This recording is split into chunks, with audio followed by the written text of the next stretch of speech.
Hey everybody, it's Lon.TV, and it's time once again for your weekly wrap-up. And this week we're going to explore the aftermath of the Epic Games versus Apple lawsuit. I do think this will bring some changes, maybe good changes for consumers in the very near future, but it's not everything Epic wanted. And we're also going to look at a similar lawsuit that Epic still has pending against Google over their in-app practices. Lots to talk about now, so let's get to it.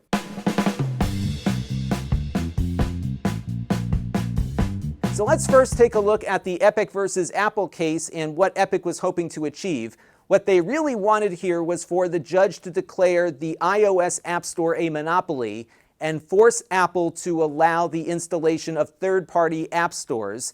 Epic has a third-party app store on the PC. They compete against Steam and Microsoft there. They also have an app store on Android where they compete against Google.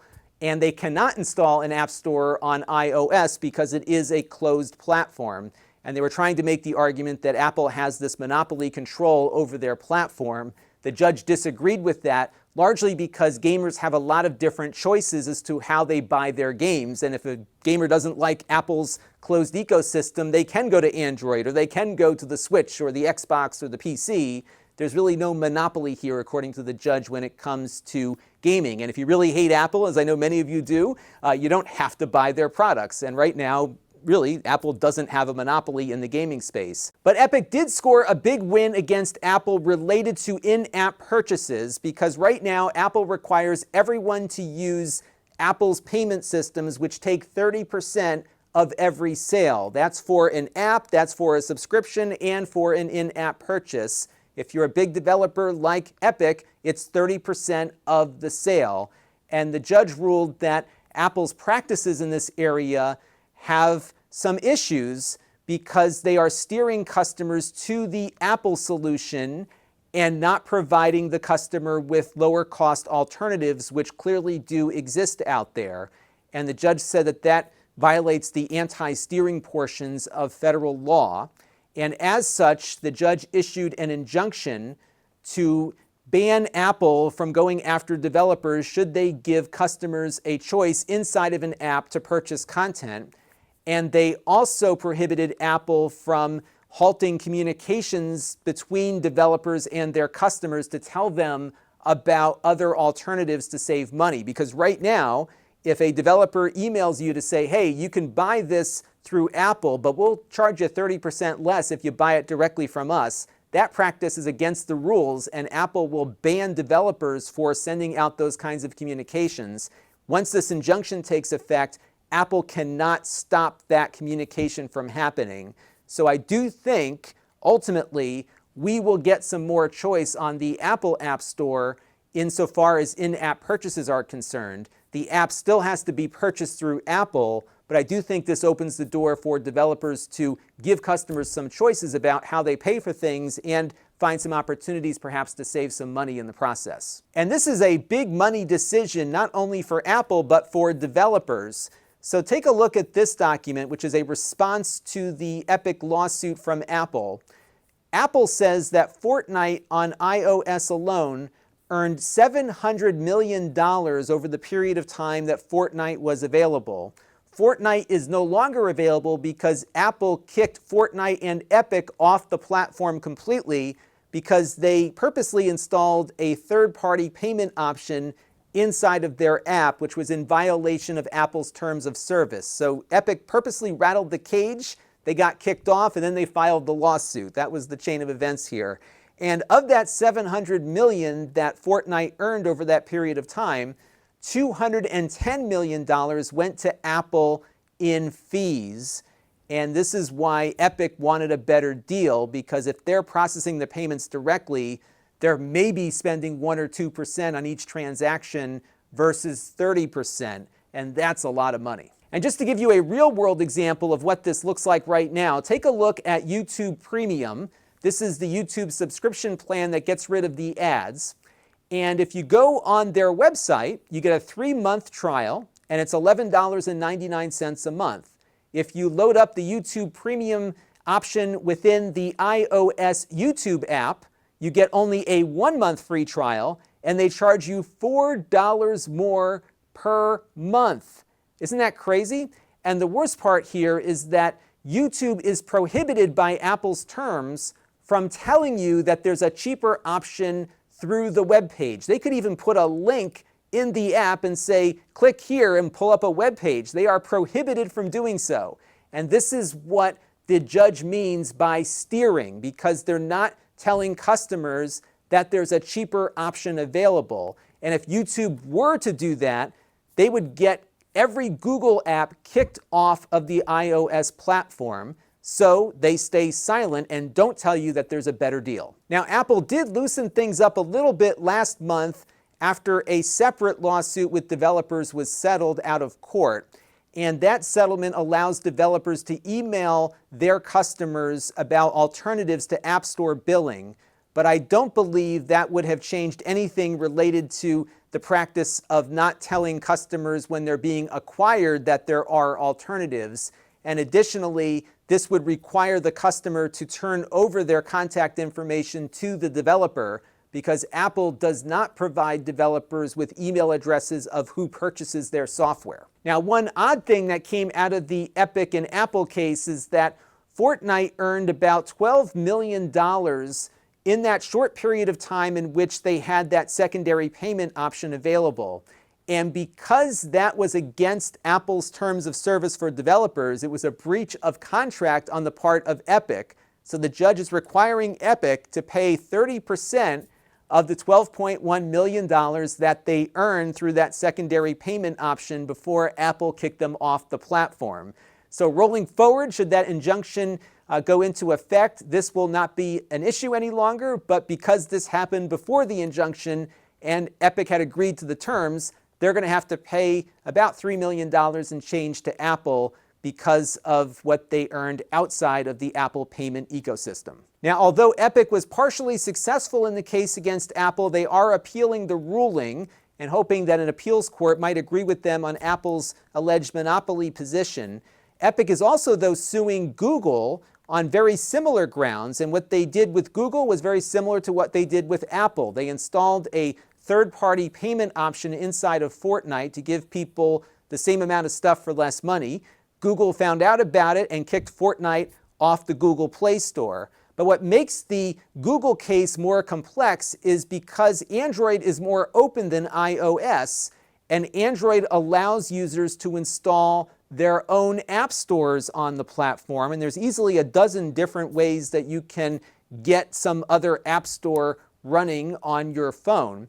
However, Epic is arguing that Google makes this process extremely arduous for competing platforms. And within the case here, they show all of the steps it takes to install the Epic Game Store on a phone and get Fortnite running. And in addition to making things harder for consumers, Epic is alleging that Google has engaged in anti-competitive behavior related to third-party app stores coming pre-installed on phones. And you might recall for a while you could buy these Motorola phones that had the Amazon App Store installed alongside the Google Play Store. I don't think those are available anymore. And part of the reason might be that Google launched a Premier Device program to give manufacturers of phones some incentive to not install alternative marketplaces on those devices. And some of those incentives included other parts of Google's business, like giving the manufacturers of the phones additional search revenue from people who click on search ads, in addition to giving these manufacturers a cut of what was spent on the Google Play Store. And Epic alleges that Google incentivized developers to stay off of secondary app stores by offering them side deals from their other business units, like YouTube sponsorships and cloud services. Epic was offered these terms according to their lawsuit, but they turned them down because they say that they want Android open for all developers, not just ones that Google wants to incentivize to stay exclusive. And one of the fun things about these big tech lawsuits is that you get to see a lot of the internal communication going on from both parties. And it looks as though at one point, some Google executives were discussing a plan to conduct a hostile takeover attempt of Epic by purchasing portions of Epic shares from Tencent, which is a Chinese company, or, according to this article, giving Tencent money to buy more shares of Epic to try to own them outright.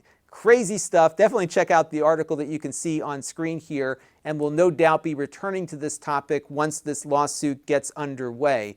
I have a feeling Google might be a little more vulnerable here than Apple, because Google did choose to open up their platform for other app stores, yet they are using some of their power in the marketplace to coerce or convince developers to stay exclusive to them.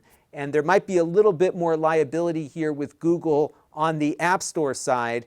And what we just saw with the Apple case shows us there might be some liability for Google on the payment side as well. Now, the big question is, will any of this matter in the end to consumers? And I think it will, but Apple is not going to be required to make this easy for anybody. So in the case of the YouTube example we made earlier, if you wanted to switch to that lower cost option, you're going to have to go over to your iTunes account, cancel the YouTube subscription there, go to the YouTube website and re-register on that site, and now you've got a bunch of subscriptions in a bunch of different places billing you every month. And what I have found through my personal experience is that people generally stick to what's called the tyranny of the default. I remember when my bank shifted my free checking account to one that they wanted to charge me $12 a month, my wife was dragging her feet on getting her account moved over. And I said, it's $12 a month. I've had enough of this. We went to our community bank, which is completely free, but it took a whole day or so to get everything straightened out and moved over.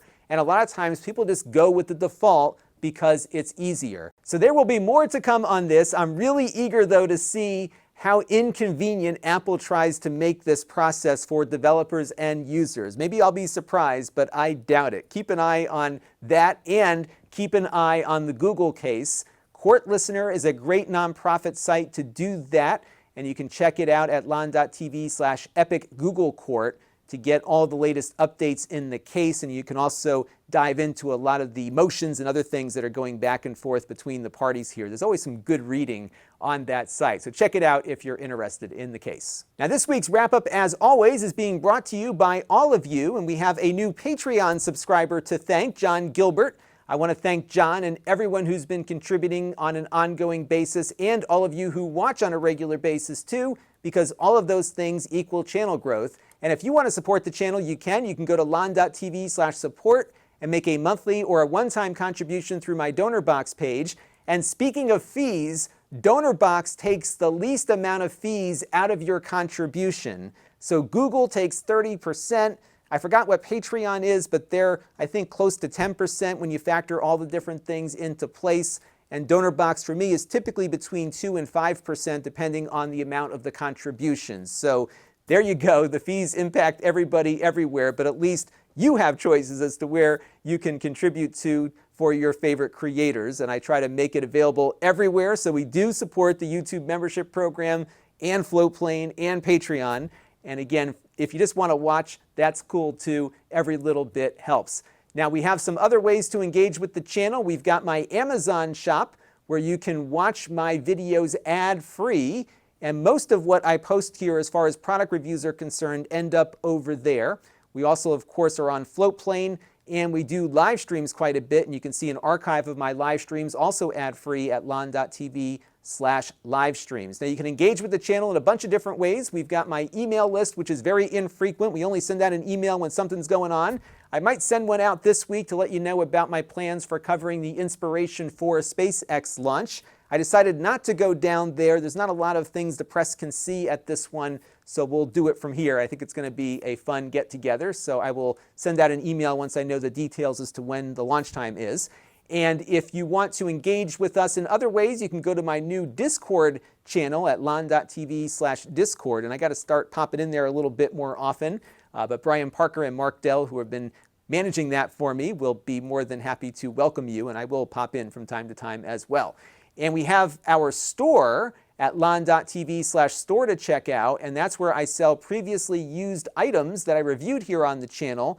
And you can often get a great deal on something because it is pretty much brand new. I just had it out long enough to review it. And we usually get rid of that stuff so we can buy more stuff to review. So if you want to get notified whenever we add something to the store, head over to Lon.TV/store alert. And I've got a big pile of stuff I have to go through when I get caught up on my video reviews. And I've got a bunch of fun ones coming up this week, so stay tuned. And that's going to do it for now. Until next time, this is Lon.TV. Thanks for watching. This channel is brought to you by the Lon.TV supporters, including gold level supporters Hot Sauce and Video Games, Brian Parker, Chris Allegretta, Tom Albrecht, Thomas Anfang, Jim Tanis, and Handheld Obsession.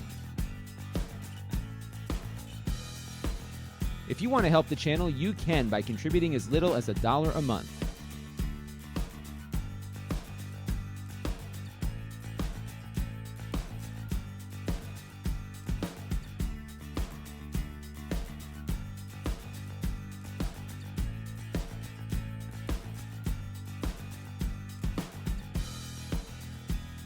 Head over to lon.tv/support to learn more.